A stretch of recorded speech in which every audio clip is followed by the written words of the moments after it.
You want to talk about more lies from the right? We all know that this bill would absolutely explode the deficit. That's not even up for debate.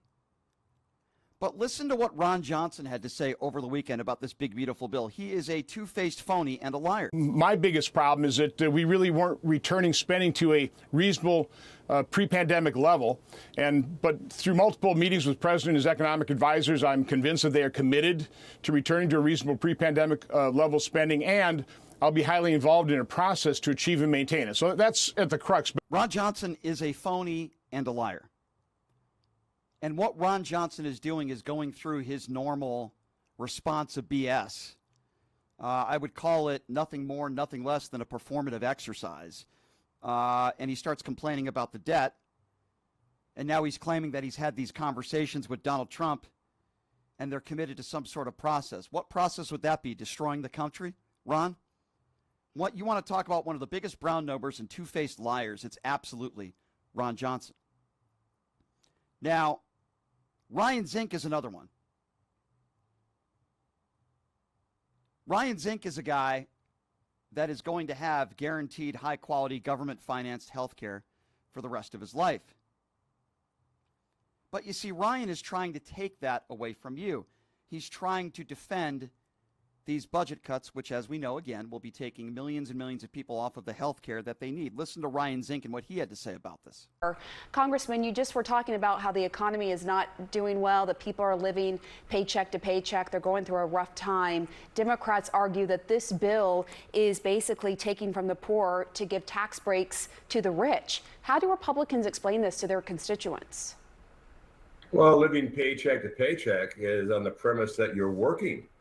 But look, if you're an able-bodied male and you choose to sit on the couch and not work and you're getting Medicaid, that's taking benefits from someone else who needs it. And there's 36 trillion reasons why we got to look at fraud, waste, and abuse. And if you're abusing the system where you can work but choose not to, that's fraud. That's abuse. So yeah, if a lot of people in North Carolina choose not to work, I would say, look, get a job. I would say Ryan Zinke, as I mentioned earlier, is guaranteed to have high-quality health care. Government-financed health care for the rest of his life. And he wants to lecture us.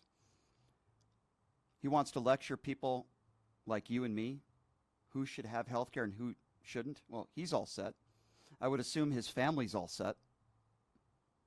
But Ryan wants to lecture us. It's usually people with the money and people with the finances and people with the health care that want to lecture people that are struggling, living paycheck to paycheck. Don't you find that interesting? The billionaires and the people that are CEOs of Fortune 500 companies that don't want to raise minimum wage. It's always those people, isn't it?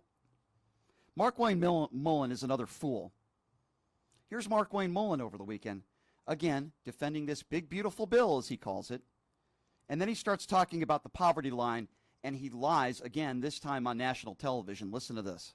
There's only over 70 million people signed up for Medicaid. Now, you're going to tell me there's not room to make cuts to actually have it in place, Medicaid in place for those that it was actually designed for?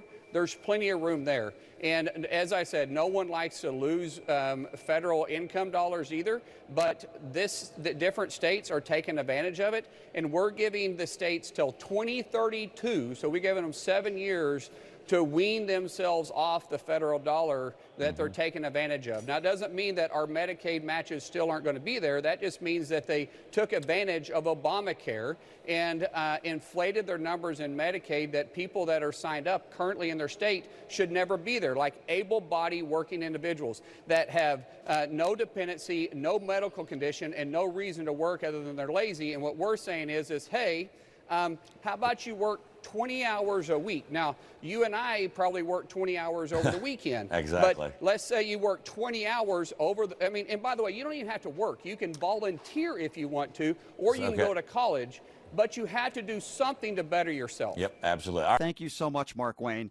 Let me just correct the record with Markwayne Mullin's lies, and let me give you the actual stats. It's not so hard to do your own research and to get the actual facts to prove that these mega buffoons lie to you every single day.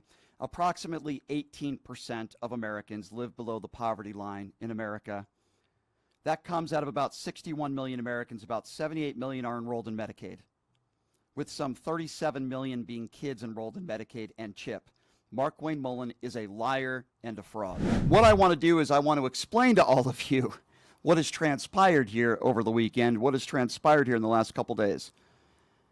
I don't know if this big, beautiful bill is going to pass legitimately and be implemented into law or not. What I can tell you is they took the first step to get there, which is dangerous and it's scary, and Murkowski was the ultimate factor in reasoning why that took place. So what I'm going to play for you now is a bunch of lies put forth by the Republican Party. Now, I know that probably won't shock many of you because that's all MAGA Republicans seem to do these days is lie, come up with conspiracy theories, and curl themselves into a pretzel to defend Orange Man. But now we're talking about the big, beautiful bill, and let me start off by playing you some lies just in the last few days, some things that Donald Trump has said about this big, beautiful bill. Have a listen to this. We're cutting $1.7 trillion in this bill, and you're not going to feel any of it. And your Medicaid is left alone. It's left the same. Your Medicare and your Social Security are strengthened. We're not cutting. So that's a complete and blatant lie. There are major cuts to Medicaid. In fact, even MAGA Republicans have said at least 10 million people, admittingly, will lose their medical coverage. One of the reasons is because they have this new work requirement, as if people that are out there that are struggling to find work can't get on Medicaid. There are people out there that are struggling. There are people out there that want to work, but they can't work for a number of different reasons.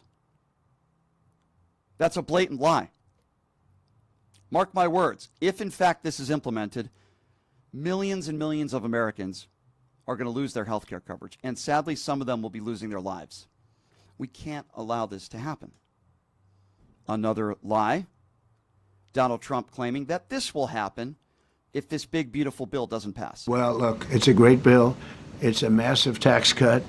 If it's not approved, your taxes will go up by 68%. Think of that, 68, a record, the highest in the history.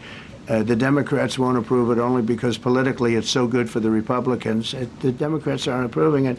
But think of what they're not approving. They're not approving border security. We've done a great job at the border, but we have to add some wall. We have to do, various things.